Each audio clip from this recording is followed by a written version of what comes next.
I was born in 1965. It was still illegal to be gay in this country until 1969. Brian Epstein, who was the manager of the Beatles, was arrested for cottaging, for meeting a man in a toilet as recently as 1969. And was it a big shock then to your family that they were like... When I finally came out to my mum and said, Mum, I'm gay, she said, I know, who do you think changes your sheets? I know where your magazine stash is, which was really sweet. And why was being 32, why was that the right age for you? It wasn't so much the right age. I think it was like having a lid on a bottle, really. I just couldn't keep it in any more. And I think also by that time, you know who you are and you understand what it is and what it means, and you've rationalised it and come to terms with it yourself. And so at that point, you really just don't care. It's almost whatever the cost. And because you're in charge of 2 mega magazines, do you feel a level of pressure to like challenge taboos? Yes, yeah, I think so. All the time. Yeah. Yeah, all the time. I've got a cucumber. Oh my God. And I've got a condom. Now, very cold. If you remember how to, please may you put a condom on the cucumber. Welcome to Under the Sheets with Tatiana Ashbourne and friends, brought to you by Dirty Talk. I'm Tatiana Ashbourne, and this is my friend. This is Darren Styles, everybody! Hello! This is very exciting. How are you feeling to come on the show? I'm very excited. I'm excited to be with you. Yeah, thank you. That's what they all say. I'm in bed with a pretty girl. My mum never thought she'd see the day, so it's happening. It's happening right now. I'm very pleased you're here. We're going to have a bit of a warm-up. Before we actually get started and ask all the questions. But I've got a cucumber. Oh my God. And I've got a condom. Now, it's very cold. If you remember how to, please may you put a condom on the cucumber. If I remember, actually that is a good question. Tom, my husband, and I have been together now 11 years, I think, 11 years. So it's been a while, Tom, hasn't it? I'm just saying. So I was. It's not an open relationship. It's not an open relationship. But what I will say also is I used to be able to do it at speed as well. That was speedy. That was a good thing. Wow, well done. Round of applause, everybody. It's good to be safe, right? Yeah, 100%. I'll take that. You don't seem that keen to have it back. Shall I pop it down here? Oh, yeah. You can save it for later if you like. Also known as Monday. So that's all right, isn't it? So what does it feel like to be the most powerful openly gay figures in the UK media? Wow. So that's just me and Elton, I think. Do you know, funny, I don't think about it like that. I do have influence. I try and use it wisely. And some days it's funny and other days it comes at you hard. I was saying, I'm a big advocate for trans rights, and that's a lightning rod at the minute. And so hate finds you when you're least expecting it. So that's a bit discombobulating sometimes. But no, mostly it's good. It's fun. It's a privilege to have an opportunity to speak on behalf of your people, you know, and to make a difference if and where you can. Yeah. So can you talk to me a bit about how? Let's go back right to the beginning. So where did you grow up? So I grew up in a village called Merstham, outside Red Hill in Surrey. So right at the edge of the M25 now, but not so much then. Grew up on a council estate, but happy with that, with a younger brother and mum and dad. And used to spend summers out on my bike and weekends going to football, which I still do now. I'm 60, just turned 60 now, and been a West Ham season ticket holder for, 25, 30 years now. God, that's amazing. Yeah, it's not very gay, actually. Sorry, I've gone completely off brand already. But yeah, so days were filled with playing football in the park and riding bikes and all that kind of thing. And then my dad bought the local newsagent. And so the whole world of magazines and newspapers opened up to me. And so turns out Cage and Avery Birds, that's a real magazine. Estates Gazette, also a real magazine. Railway Modeller, also a real magazine. So all of these things I got to see and experience. And if they say people look like their dogs, I absolutely promise you can see the man who's coming to buy the New Scientist from 10 paces away with the wild hair and the crazy look in his eyes. So yeah, that was how the interest in magazines and media started. That's incredible. Teenager there. So tell the audience about your magazines. So we have two magazines. Attitude is the biggest LGBTQ media brand in the world. sold 31 countries, coast to coast, in print in the States and all sorts. And also huge in terms of download. You can download it in 130 countries around the world.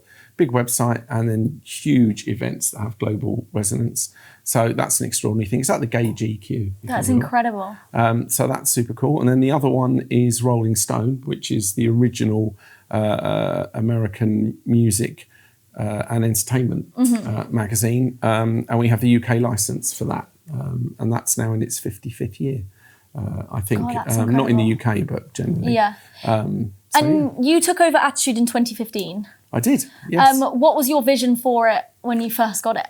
I think like most gay people of my age, I grew up reading Attitude. It was the Bible, if you like. It was the magazine.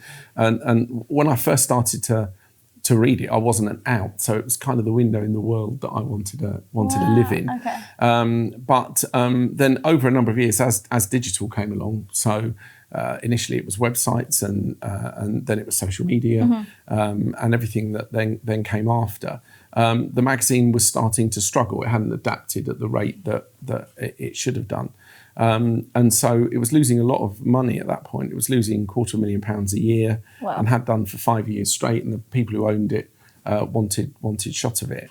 And I just thought there's an opportunity to take that back to what it was, this sort of seminal publication that people who are just finding themselves, just discovering themselves or celebrating who they are have got a beacon of hope. And I thought as readers of printed magazines were ageing, there was an opportunity to move the magazine a little bit more upmarket, make it a bit more expensive, but a bit more luxury, but then go hard on the digital side of things. So to have younger content online, younger still on social. And so wherever you are on that spectrum or wherever you are in terms of age profile, there's an element of Attitude that speaks to you. And then it all comes together in this big Attitude Awards event we do at the end of the year. And I launched that for them in 2012 before buying the magazine in 2015. God, that's just amazing. But before all of this, you were a bit of a raver yourself. Am I right in thinking that? Well, I was a party animal, like most people are. It was gigs and live music more than clubs, really. But yeah, gigs and live music. I used to. In those days, you'd queue for tickets. Yeah. Obviously, nowadays you just sit on the phone and still don't get tickets. But yes, I went to see Michael Jackson at Wembley on the Bad Tour, Madonna on the True Blue Tour back in the day. I've seen Whitney Houston, all the big names that you'd want to see, and Barry Manilow as well. That's amazing. So yeah, all kinds of music. And how did navigating sex and relationships in the 80s and 90s compare to how it does in young people now? Oh God, well, it was hideous. So I was born in 1965. It was still illegal to be gay in this country until 1969. Wow. Brian Epstein, who was the manager of the Beatles, was arrested for cottaging, for meeting a man in a toilet as recently as 1969. And then I was at school in the times of Margaret Thatcher, and she brought in something called Clause 28, which meant that the promotion, in inverted commas, of homosexuality in schools was banned. So not only did it not figure in sex education, but you couldn't even ask your teacher if you thought you were different or whatever. They would lose their job if they spoke to you about it. And then I left school in 81, and not long after that, the AIDS crisis hit. So at that point, the narrative was very much have sex with another man and die, because that's absolutely what will happen. Yeah. That's what the media told you. That's what television advertising the government paid for told you. So it was not a good time. It was not a good time to grow up gay. And even simple things like the age of consent seems daft now, but the age of consent for a boy and a girl was 16, but for two guys or two girls was 21. And so even that needed fixing. And so all of that meant I didn't actually come out until I was 32. And so the first part of my life, I just hid it away and got on with other things, built my business, hung out with my football mates. I ran a Sunday football team for 20 years. By the end of it, I think my mates had guessed that I was gay and didn't really care, but certainly not at the start. What were you hiding from? I think social construct to a degree. If ever you heard if ever you heard of anybody or anything related to gay, it fell into two camps. There was the stuff you'd see on TV, which would be Paul O'Grady or John Inman and Russell Harty, a chat show host back in the day. That was camp, and so that was okay. People were okay with that kind of gay. But if it didn't fit that stereotype of the period, then people were uncomfortable with it, would mock it. Justin Fashanu was a footballer. He played for Nottingham Forest, £1 million footballer, and nobody in professional football had ever come out as gay. He did, and he was ridiculed for it, and as a consequence ended up hanging himself and taking his own life. And that was the narrative. It either was camp and funny and slapstick on the telly and therefore acceptable, or it would end badly. That was what we were told, and so I was hiding from all of that. I didn't want anything bad to happen to me, and if your own government is paying for a television ad that tells you if you have sex with another man you're going to die, you tend to believe that. I've seen so many of them. I mean, it was voiced by John Hurt, who was a brilliant actor, who, ironically, a closeted gay man himself. It was hideous, just absolutely hideous. And so fear of rejection from your social group, from your family, from your mates, and then fear of the consequences of being who you were. It was genuinely a different time. And thank God, people who came before me, Peter Tatchell, the human rights campaigner, a whole bunch of really brave gay and lesbian people who marched for Pride in the UK more than 50 years ago now. That just started to win hearts and minds, started to change the narrative, but it took decades to do that. And why was being 32, why was that the right age for you? It wasn't so much the right age. I think it was like having a lid on a bottle, really. I just couldn't keep it in any more. And I think also by that time, you know who you are and you understand what it is and what it means, and you've rationalised it and come to terms with it yourself. And so at that point, you really just don't care. It's almost whatever the cost. I've got to be me. I've got to come out. And this will sound really weird, because it felt really exciting for about a week, because you go around telling all your mates for the first time, and the first time you do it, it's all palpitations and sweat and fear. And then by the time a week's gone by, you've quite enjoyed it. And then after that, nobody wants to talk about it anymore, so they don't care. Which is actually a lovely way of showing their solidarity with total apathy. It's like, oh God, is he talking about the gay thing again? So fortunately I can still do that because I'm living from it now, but otherwise. And then did you have partners previous as well? No. So part of the trigger for that was that I'd met someone for the first time, and so at that point I didn't want to be hiding in the shadows and skulking around, particularly actually my family, although it was hardest to tell my family at first, who were actually brilliant subsequently. A little bit of shock initially, and one or two things I think if they could take back they would. But broadly, it was just it was a good reception. But there was someone, and so therefore I thought I want to be out and proud to be able to enjoy this rather than hiding around in the shadows and pretending I was going somewhere else. And is there any point that you think you could have potentially had not a better life, but a more freeing life if you had opened up about it much before? Yeah, definitely. Yeah, I probably wasted 12 years of my life. And that wasted in inverted commas. I was doing other things that were meaningful. I built a business which is at the root of the publishing company I own now, and had a great time and did a whole load of other stuff. But that bit of me was empty. And if I had my time over again, I think it's Boy George who said, nobody chooses to be gay. But if second time around I did have to choose, I would choose to be gay all over again. So I love who I am, and I genuinely feel that. So, but I would like to have gone back and I'd like to have that bit of time I didn't have again. But then I wasn't ready. I wasn't ready for a relationship. I wasn't ready to to be open and out about it. And so wild horses wouldn't have dragged me out of the closet before. I hadn't reconciled it completely and wasn't sure. So, but yes, he came along, and there was no missing him. So I had to front it up at that point. Yeah, absolutely. And how do you, with Attitude magazine, how do you put sexy, being political, and intelligent all under one cover?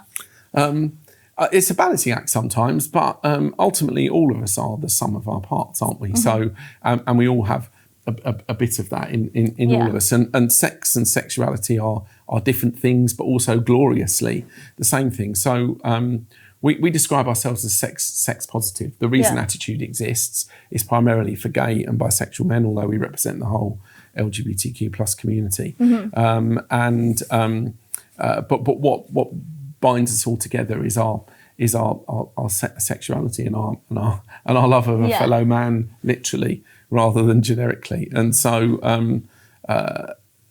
it's a balancing act sometimes. But God, you can be politically engaged with all that's going on in the world and appreciate a hot boy in Speedos. I think that's all right. No, absolutely. What's one Attitude cover or moment where you just generally thought, wow, we've done it, like this is it? God, there's when you start off, you have a hit list of people that you'd like to interview, like to meet, like to have on the cover. And as a kid growing up and a music fan, it was always Elton. It was always Elton John. And so the first time I met him, I was terrified, and he turned out to be amazing because he has a reputation that precedes him, and not all of it's unfair because I've seen little flashes of both sides, but he's adorable. And so what I always wanted was to have him come to the Attitude Awards, collect an Attitude Award, and have a cover of Attitude. And that's what I wanted when we launched the awards in 2012, and it took until last year, 2024, to get it. So it was a 12-year play. To be fair, a lot of the time he was travelling and he was on the road. He would have done it. He would have done it sooner. And he's done interviews for us and stuff like that in the past. But that cover moment, that award moment, that having him in the room, being able to introduce him to my now husband Tom, all of those things are like little tick boxes. That's incredible. As you go, I'd met him several times, but never with Tom, and we got to know his husband David Furnish quite well.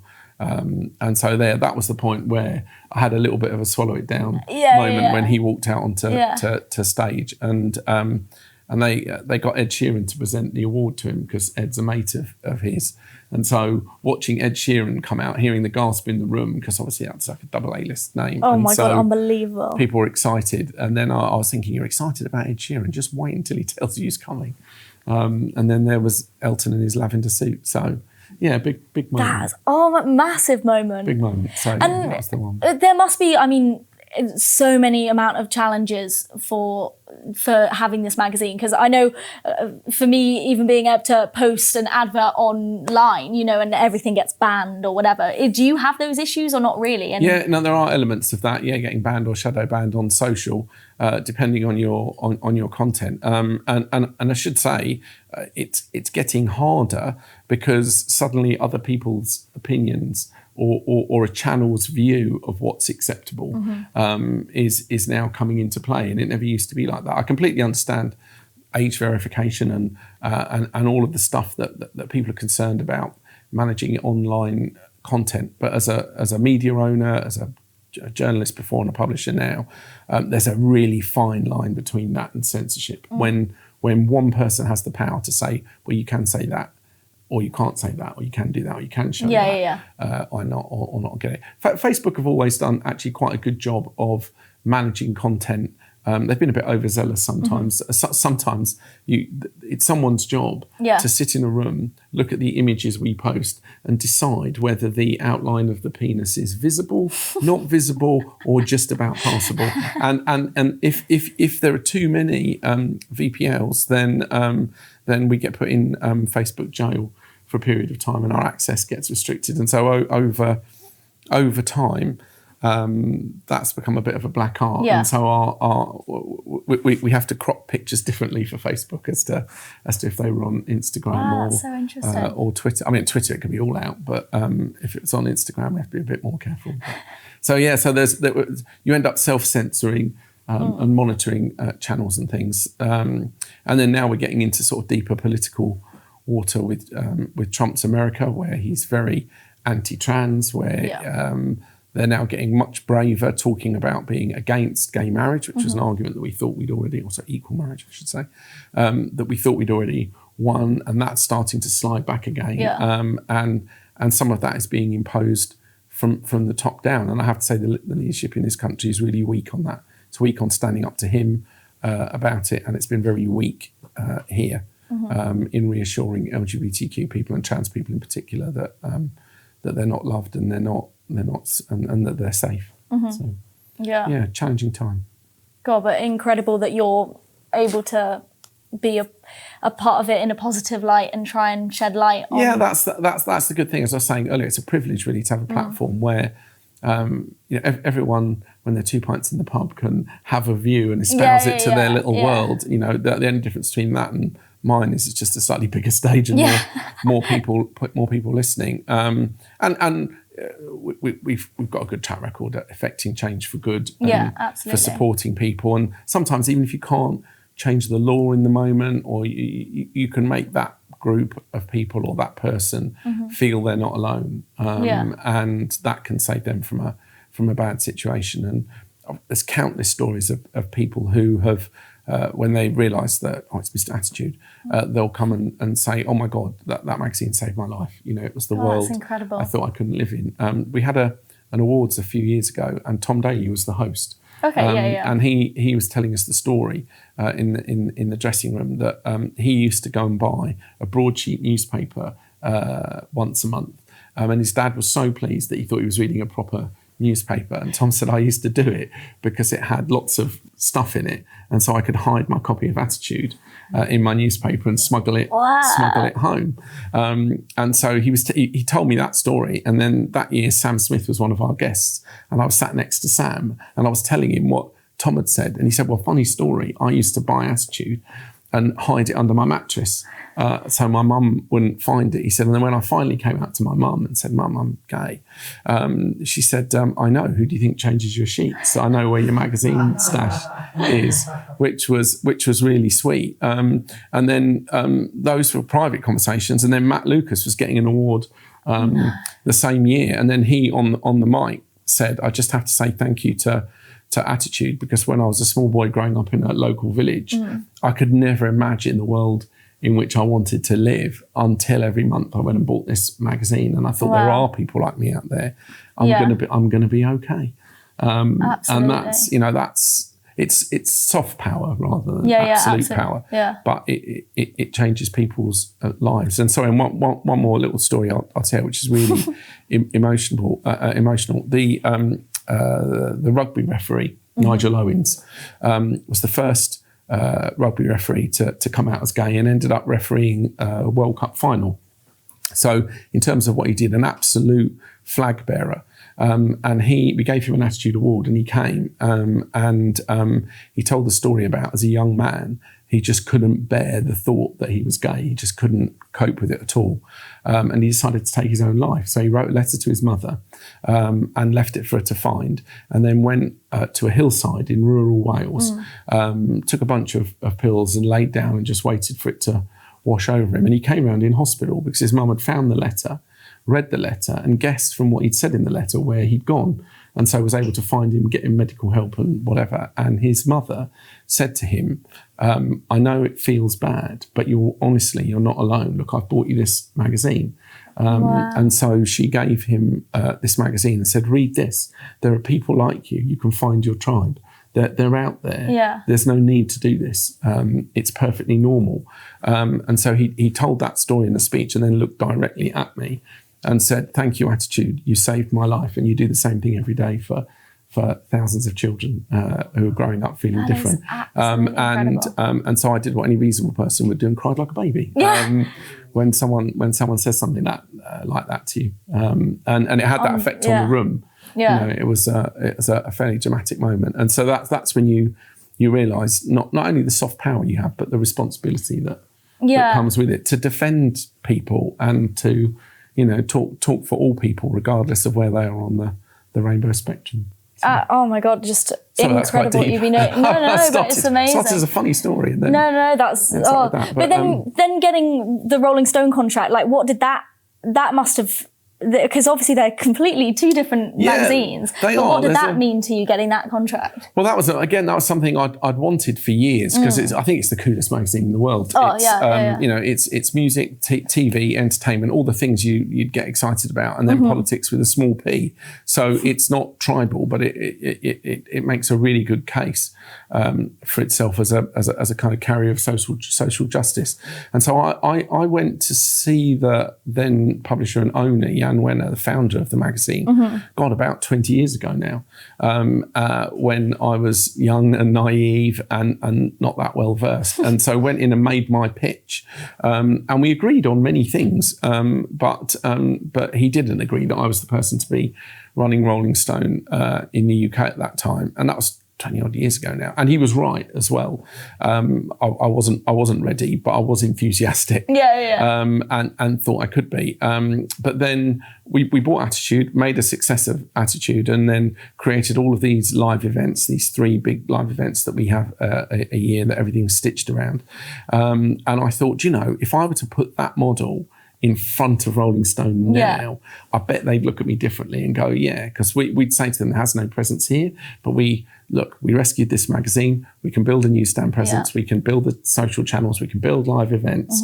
And although they are in many ways diametrically opposed, there is, on the Venn diagram, there is a little bit in the middle where TV, entertainment, music is all really important to Attitude. And so a lot of the PRs and the record labels and the TV makers and distributors are the same people. So even if we might be talking to somebody about Elton, that same person will look after ABBA or somebody else. So we had the contacts book.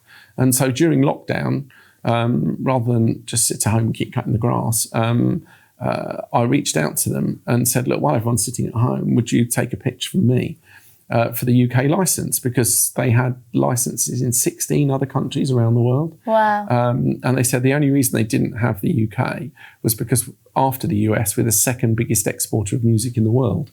And so they said it's just so important to us as a market that what we can't do is have someone come in who fucks it up. It's got to be proper.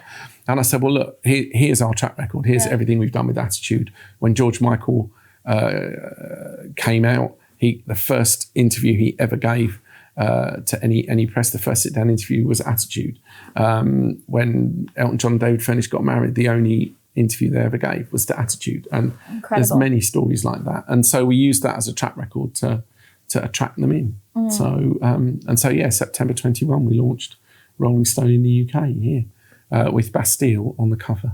That's incredible. Which was quite cool, yeah. And I'm hoping there isn't, but I'm already going to tell me there is. Is there people that will look at Rolling Stones, want to come on Rolling Stones, and then realise who owns it, and actually they don't want to be a part of it because of Attitude? I've never felt that. Okay, that's great. I've never come across that. Never felt that. There've been actually examples where the Attitude relationship has enhanced it. So there's an artist called Youngblood who obviously is everywhere now. He's actually our current cover star. But go back 3-4 years. He was coming through and he was talking about being pansexual and attracted to the person, not to the gender, and making a lot of noise. And we adored him. And so we had him on the cover of Attitude quite early on and built a relationship up with him over time. And so when we wanted him for the cover of Rolling Stone, he was at the height of his powers. He was in the middle of a world tour. His album had gone to #1 and everybody wanted him. And we said, we want you for Rolling Stone. And obviously there's a pool for Rolling Stone. Every artist wants a Rolling Stone cover. But it was, by the way, your mates are from Attitude are on the phone. They want you for a Rolling Stone cover. And he was like, I love them. I'll do that. I'll turn the others down. I'll do them. That's incredible. And that's happened a few times as well. And we've worked with Elton across both Attitude and Rolling Stone. He had a #1 album earlier this year with with Brandy, forgotten her surname momentarily. Brandy Carlisle. Brandy Carlisle. Yeah, that's right. Sorry, I was thinking of Belinda Carlisle. Help, wrong generation. With Brandy Carlisle, and we did a cover with both of them for Rolling Stone as well. So because we'd done the thing with Elton, and he enjoyed it and appreciated it and trusted us. He then said to Brandy, we need to do Rolling Stone and these guys for the cover of that. So we got that story that then ran in all of the international editions around the world with Rolling Stone. So that's amazing. So we'll get to share. And so then they just come in and get their photos done and then do an interview. Is that basically how it works? Yeah, pretty well. Yeah, like this. Yeah, exactly like this. So you get shoot time with them and then interview time with them. Sometimes the interview's done at a different time because they're super busy and traveling. So quite often you'll do the picture set and some video, and then you'll do the interview at a different time because you'll do it on a Zoom or sometimes in the car on the way to the airport. That's happened as well. Or you'll speak to them several times over a period of time.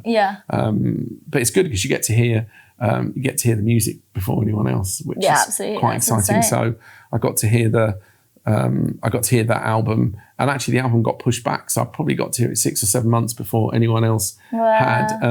In fact, I think even he was collecting the Attitude Award in October, and the Rolling Stone cover happened March, April time.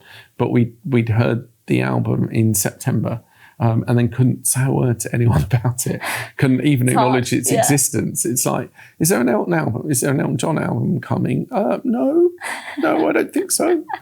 No. And because you're in charge of 2 mega magazines, do you feel a level of pressure to like challenge taboos and to?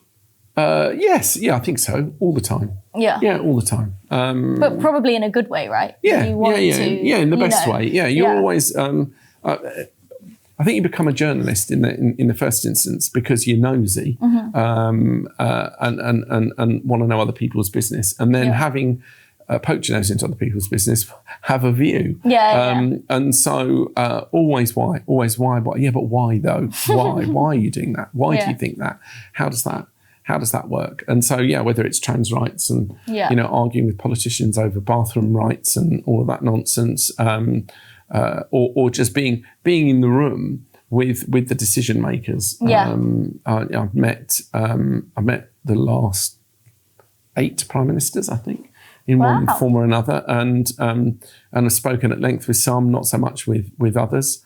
Theresa May, Tom and I had the most amazing conversation with Theresa May at a drinks reception at Downing Street, and I think it was at Chatham House rules, so you weren't allowed to go away and report any conversation. It was just purely a social thing. And my God, if we'd been able to go away and write down what she said to us at the time, I think the world, certainly LGBTQ people, would have seen her for the ally that she was sooner than they did. Incredible. She'd come a long way. She'd come from a religious background.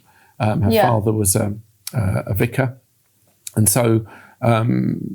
She was one of those people whose views of LGBTQ people were shaped by religion and by the Bible, and voted against repealing Thatcher's Clause 28 and all that stuff. So her voting record wasn't great, but she educated herself genuinely by talking to people and understanding people, asking questions, asking for help, and what's the phrase there?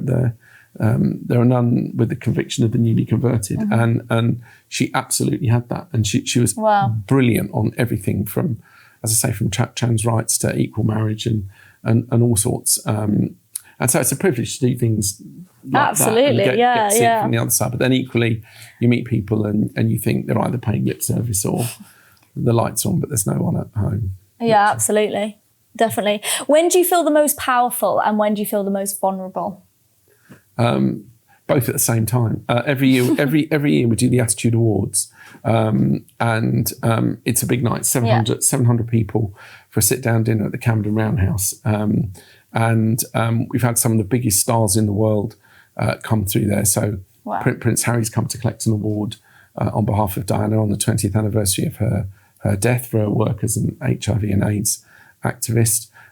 We've had Cher and Kylie and Ricky Martin and Elton and all sorts of people. And so on a night like that, when you go out to speak on the platform and you know the show that's coming behind you, it's like an hour and a half, a 2-hour awards show. So you know the winners that are coming, you know the people you've had before, you know what the expectations are. I feel excited more than nervous. Yeah, absolutely. And that does give you a sense of power, if you like, a soft power, but that gives you a sense of power and excitement, because you think that there are moments, mostly when it's over, when you stand back and look at the room and go, fuck me, I did this. That's quite something. But then at the same time, you are absolutely in the lap of the gods at that point. You've written your speech, you know what you want to say, and the room either comes with you or it doesn't. And you hope you're on point. And so at the very peak of your powers is the point where you're actually most vulnerable. That's the point where it's squeaky bum time. But it washes out in the end. Terrifying as well. Yeah, it is. Yeah, it's a bit of both of those things. But if you get the first laugh, some of the things you'll know when you're interviewing people, you get the first laugh or the first connection with the audience, and then you know it's going to be all right. Yeah. I was saying it was the something that happened in Friends when they were like, Joey said, "Oh, imagine everyone naked in the room." Yes. And that should make you feel more comfortable, you know. Yeah. Well, actually, if you see the way people dress at the Attitude Awards, there's quite a lot of semi-nudity in the room already. It's not a stretch. It's not a stretch of the imagination. That's true. Yeah. Cod pieces and spangles and all sorts going on. But that's just my husband. How do you find managing a relationship and being in the public eye, and whether you want to keep your personal life maybe private? I don't know, how does it work? Are you able to, and you're a very, very busy man, are you able to keep everyone happy? Or you probably have to ask Tom that. I think so. I mean, we've been together nearly 11 years now, so certainly I think I'm an acquired taste. I think what I do for a living is an acquired taste, and Tom enjoys a lot of the trappings that come with that. Not so much all of the attention. Sometimes the attention I get or the attention we get.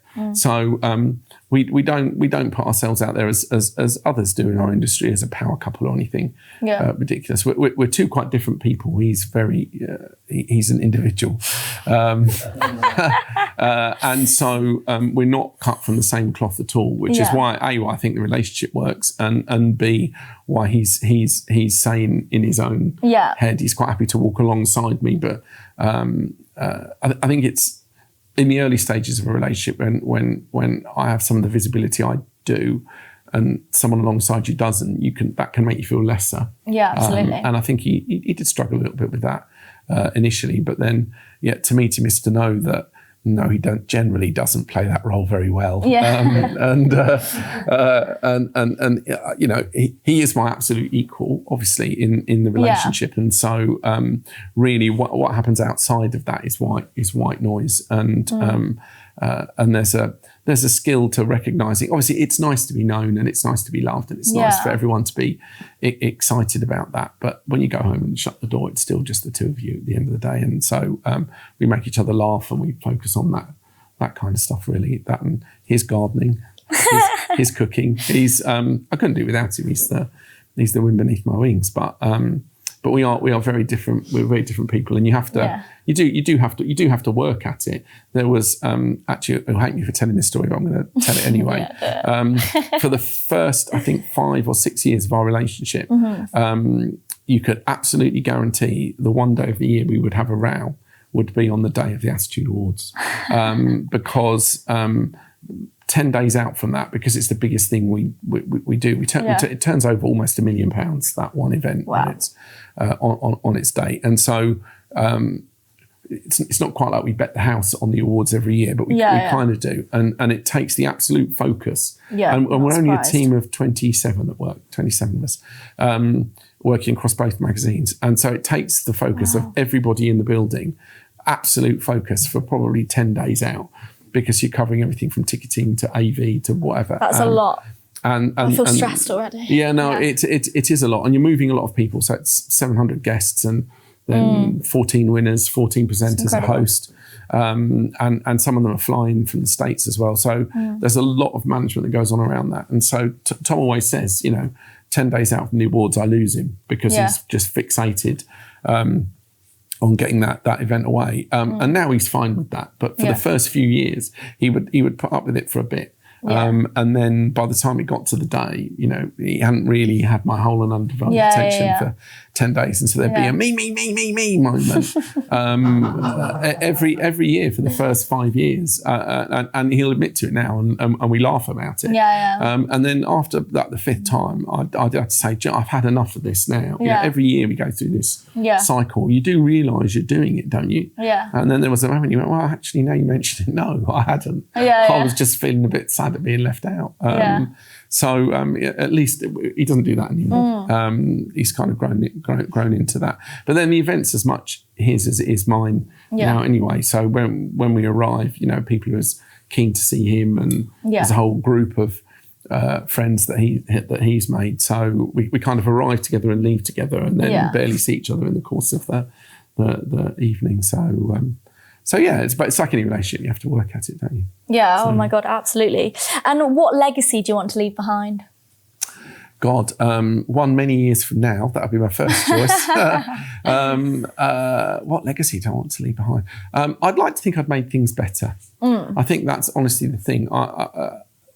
It's fun to interview celebrities. It's fun to do TV stuff. It's fun to raise events and whatever. But I get just as thrilled by just helping ordinary people, just sharing stories. That's the privilege. And I think I'm a good storyteller in terms of now, and absolutely. And in terms of writing stuff down. And I'll give you one very quick example. We created a second awards, which runs every June, called the Pride Awards, the Attitude Pride Awards. And they are for members of the community. So not for celebrities, not for famous people. They're for members of the community who've done amazing things. Wow. And we get celebrities in to present the awards to these ordinary Joes who've done amazing things. And then sometimes one happens and it just catches you off guard, and something happens and it reminds you why you put up with all of the other shit that goes on. And this year we gave an award to a lovely lady called Tracy Howe. And Tracy had a lovely wife and 2 boys. And her wife, very sadly, was diagnosed with a form of brain cancer, I think, and died a couple of years ago, a year and a half ago. And it had always been their plan when they retired that they would drive in a camper van the entire coast of Great Britain. And in memory of her wife, Angela, she then decided that she would walk it instead. And so since I think end of this year or start of this year, latter part of next, she set out from her home in Scotland on the west coast, just above Glasgow, to walk the entire circumference of the UK. We found out about this and what she was doing and the money that she was trying to raise for 3 different cancer charities. And we persuaded her to abandon the coast, to do a video with us for the Pride Awards, and then sent a car to get her and bring her to present her with an award this year. And the video is heartbreaking because she gave us a whole load of video footage of her wife and her family together and growing up. And she told the story on camera beautifully, absolutely beautifully. And we played the video to a silent room, and she got a standing ovation afterwards. The rate at which she's raising money has now accelerated exponentially because of the noise that was made around us telling the story and the video. And just yesterday, they passed a motion in the Scottish Parliament to acknowledge Tracy Howe for her work for these 3 cancer charities, and to acknowledge the fact that she'd received a Peugeot Attitude Pride Award. And they wanted to acknowledge that, her winning the award and the work that she'd done for charity. And that's now part of parliamentary record in Scotland. And I think at the start when we got involved, she'd raised 20,000 and it was up to 48,000 as of yesterday. And she's now walked all the way around England, and she's now just back into the Scottish borders on the East Coast, and she thinks she'll be home for Halloween. That's amazing. And so to meet her, to share that story, to have an impact on the money that she's raising, that's just the most incredible thing. And so at that point, you kind of forget the fact that, oh, they were a lesbian couple. At one point, that must have been difficult. And now it's probably the least interesting thing about the whole story. It's become completely normalised. It's an amazing human interest story. How incredible. She's an incredible person. She came to thank me and got a bit tearful. I cuddled her and cried because that's obviously what I do. And it's a privilege to be able to share that. And so, you know, if I leave a legacy behind, let it be that I told those stories and I made the world a better place for ordinary people. Can't ask for any more than that, really. That's, oh my God, unbelievable. So I can do the funny bit and the crying bit as well. Yeah, I know. We're gonna go to audience questions now. About the cucumber. Yeah. Because I'm sure we've got a lot in here. Let's have a look what we've got. If anyone up there's done anything I'm about to regret. Let me see what's appropriate. Did you have a straight relationship up until 32? No, I didn't. You didn't? No, I am... actually, I thought I was a platinum gay, but it turns out, no, a platinum gay means that you're born by caesarean section, so you've never had contact with a woman's bits at all. So it turns out I'm a gold star gay because that was my only contact with a woman's bits. But no, so I had oddly when I was at school, I had lots of friends who were girls. I ended up hanging out with the girls more than I did with the boys. So maybe that non-threatening element was clear from the start. But no, never a girlfriend. No. That's amazing. And then did you explore being with guys before you came out? I'm assuming so, because obviously you met someone. Yeah, a little bit here and there. God, that's incredible. I know you did touch base on it, but when you were 32, did a lot of people go, oh yes, we already knew that? Yeah, and that's really annoying as well. I've got to say, that's not the response that you want when you've literally summed up all the reserves of strength and courage you have to tell someone. They go, oh, we knew. I go, well, why didn't you say something? You could have let me off the hook years ago. Although oddly, my mum said she didn't. My mum said she had no idea, which I find extraordinary to this day. But she said she really had no idea. And was it a big shock then to your family that they were like, we don't support this? Or no, not at all. No, my mum in the moment was blindsided, and I mean, again, bearing in mind, she'd been alive through all the stuff I'd grown up with. So she, one of the first things she said to me was, so does this mean you're going to go to gay bars, meet rent boys and get AIDS? And of course, on the face of it, that sounds hideous now. But at the time, that was what anyone who didn't know or had never met anyone who was gay thought that's what would happen, because that's what the tabloids said would happen. That's what TV said would happen. And so... but no, they were really supportive. My dad from the outset, and they were among the first people I told anyway, because I couldn't really come out and enjoy it until I told my family first. I feel like I need to pre-read these because I'm so worried. At what's been said. Who's your celebrity crush? Oh God! Well, it used to be David Beckham.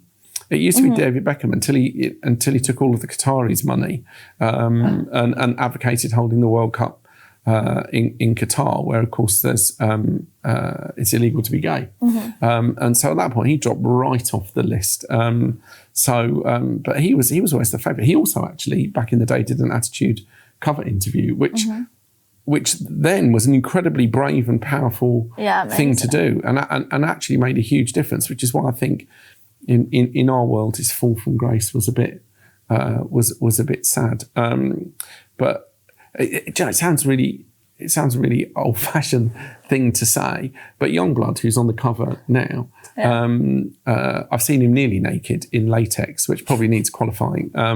He did a live performance for us during lockdown, and wasn't wearing very much before. And yes, Tom got to help him into said latex with some lubricant. But if ever I was going to sleep with a man on sheer force of personality, it would be him. I mean, he's hot. Don't get me wrong. He's hot and he's fit. But there's there's an energy that comes off him which is extraordinary, and you don't very often come across that. And so he'd be my modern era crush. And I love this. Tom goes, "What's the ideal penis size?" And Danny says, "Not yours."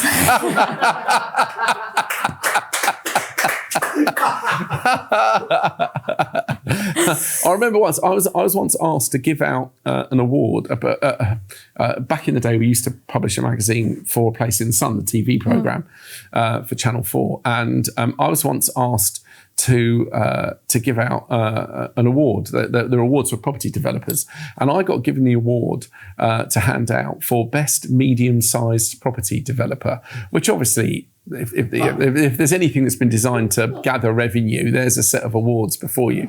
And so I went onto the stage and the MC said to me, "So why, Darren, have you chosen to sponsor and present the medium-sized property award?" And so I looked the guy dead in the eye and said, "Well, because you told me to about 3 minutes ago." And obviously that got a big laugh. And he looked at me and he went, "And why medium-sized property developer?" And so again, without breaking gaze, I said, "Well, sometimes small is just too small and big is too big, but medium, that's just about the right size, isn't it?" So good. And it went down very well in the room. And I came off stage, and there was a Floridian property developer who looked just like you'd imagine a property developer from Florida to look. Massive blonde hair, and the colour of oak. And I looked at her and smiled, and she went to me, "You're disgusting," and she meant it as well. I couldn't start. I laughed all the way home. Oh my God. So that was quite strange. So anyway, medium is the optimum size. I think is where Back to we're the at point. for all round fun. That's so funny. Have you met any celebrities who were totally different to how you imagine them to be? Good or bad? That's a really good question. I think everybody, to an extent, is performing, aren't they? Yeah. Actors more so than most.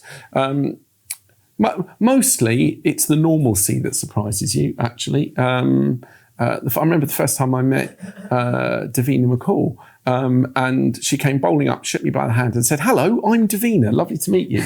And I think when someone, obviously we all know who she is, but I think when someone still introduces themselves like a normal person, I think that's incredibly charming and a really good start. And I've met a couple who I don't mind if I don't meet again. There's one or two, I probably shouldn't name names, but who are really tricky and really difficult. But mostly people are lovely and are inherently kind. And if you're being interviewed by a magazine or collecting, well, there's a value exchange. They're there because they want to promote a movie or a book or a new album or whatever it is. And so they're out to be nice. You quite often find, if anything, people are shyer or a bit more nervous than the public persona might have you. Stephen Fry, though, I have to say, is as interesting and kind and verbose when you meet him and when you talk to him. He's quite shy in one regard, but he's everything you see on TV. Wow. He's what you'd want him to be, and that's the case with a lot of people. Actually, they kind of, even if TV or movies amplify their character, there's still a kernel of them in there. For sure. And so what you see is what you get to an extent. That's great. Was there a Prime Minister who you didn't think was on side? The current one, I think Keir Starmer. Well, actually, what does Keir Starmer think? I don't know. It changes according to who he's in the room with, I think. I don't know that he's not on side, but he's not strong enough. And this flip-flopping thing about what is a woman, it's a tabloid ground bait, and you know, when people are asking him to define a woman and can a woman have a penis, and you just check out. You don't need to get down in the weeds. You can check out of that, and you can be strong and direct and kind, and he's not done a good job, and the people around him are similar. So I'd struggle with him. Boris Johnson, by reputation, you'd imagine might not be. But when Pride in London went bust, and he was mayor of London, he found the 100K to pay for the policing so that Pride in London could run. And so I think some of his language was unfortunate, the bum boys in tank tops and all of that when he was talking about the crew working in Millbank for the Labour Party, but that was, I'm not making excuses for him at all, but that's the language of his background and the language of his people, and words in the end are just words. Judge people by their actions. And interestingly, when Section 28 came up for repeal in the House of Commons, he was the first Conservative to speak for it. He was the first Conservative to speak for equal marriage. And we did the count back, unlike David Cameron, Theresa May, Tony Blair, Gordon Brown, and Jeremy Corbyn, he was in the House and voted, and the rest of them didn't. Doesn't mean they're against it by any means, because everybody thought it was going to go through, and they didn't think there was going to be a problem and whatever. But he turned up and he voted the right way. So I think Boris probably had a better record than people realise. And I think, although I wouldn't say Keir Starmer's not anti, he's not pro enough. He's not robust enough. Yeah, I think. I can see that. These heartwarming stories must make you so proud that you've been able to have a massive impact on a lot of people's lives that are struggling. Do you feel a sense of achievement with yourself, having helped so many people due to your publication? Yeah, I think so. Yeah, that keeps me warm at night, I think, is what it is. I remember I was awarded an OBE in the Queen's Birthday Honours in 2018. Wow. And you get the letter to home, and you're supposed to keep it a secret. Tom opened the letter, even though it was addressed to me, and immediately went around and told the neighbours. And so they all knew before I did. So that didn't quite go to plan. Good. But I did at least get the opportunity to ring my mum. And I said, Mum, are you sitting down? I got something to tell you. Oh, God. And I said, no, it's good news. Are you sitting down? Yes, I am. I said, Mum, I'm getting an OBE. And there was a pause. And my mum went, what the fuck for? And of all the potential responses you hope for, that wasn't on my list at all. And I went, well, since you ask, it's for services to charity, diversity, and the economy. And she went, oh, that's really nice. Congratulations, love. And I went, yeah, that's where you should have started, really, said. As opposed to what the fuck for? But if I do have an occasional moment of quiet reflection, I do look back on that and think that was the little thing that I got. Absolutely. And that was what the fuck for. That was for sharing those stories and telling those stories. And that I'm not bombastic. Tom will tell you otherwise. I'm not bombastic or egotistical. I'm really not.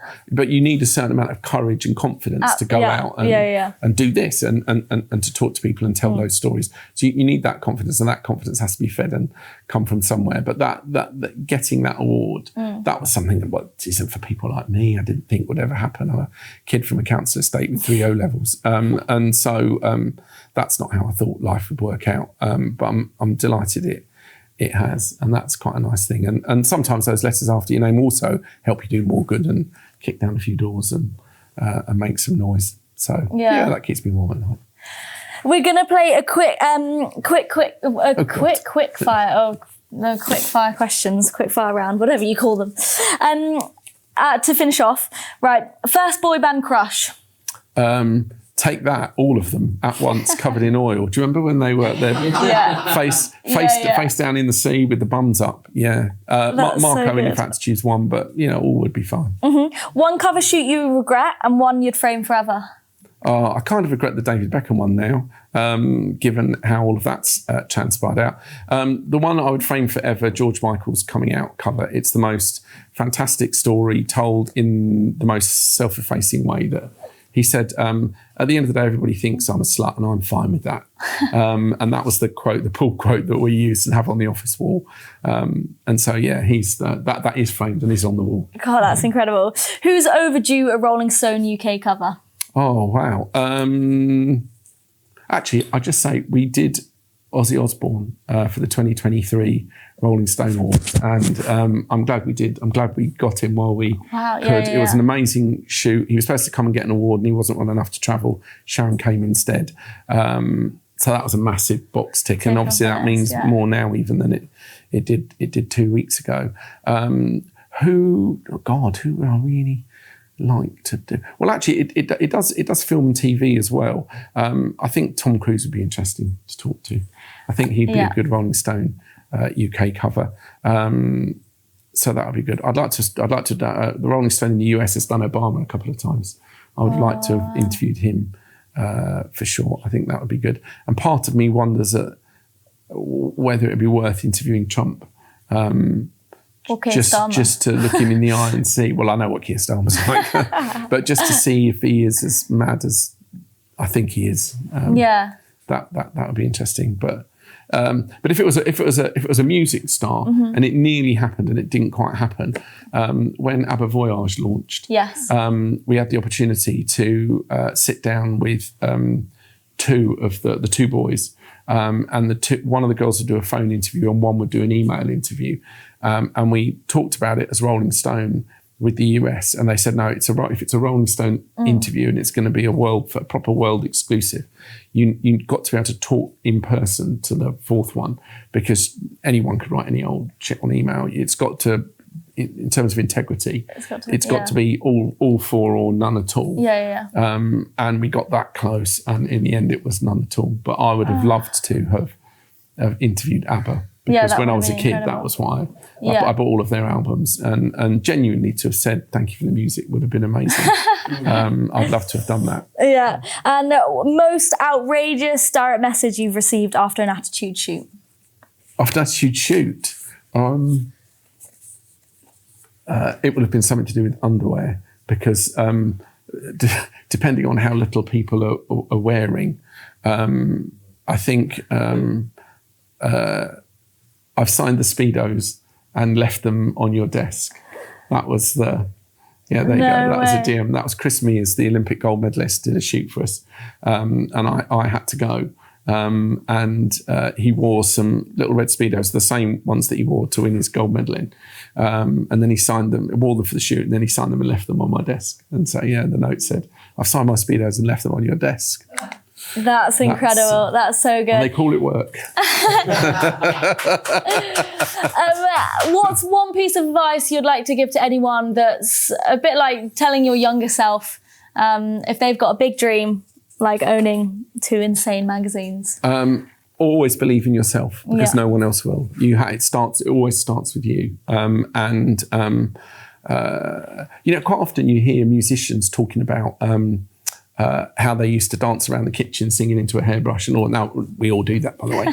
Let's not pretend otherwise. But they always say, I knew I'd be famous. And I always knew that I would get where I wanted, that I'd work in magazines, I would be a journalist. And I was told by my careers officer that, because I only had 3 O-levels, that I should go work for the post office or for a bank or something like that.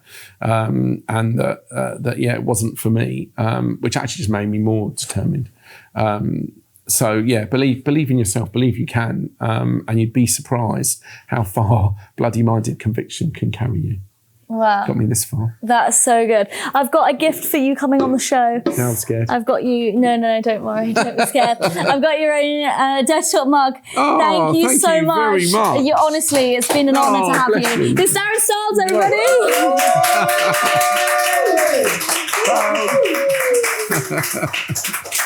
Wow, what stories. Oh my God. Thank you very much.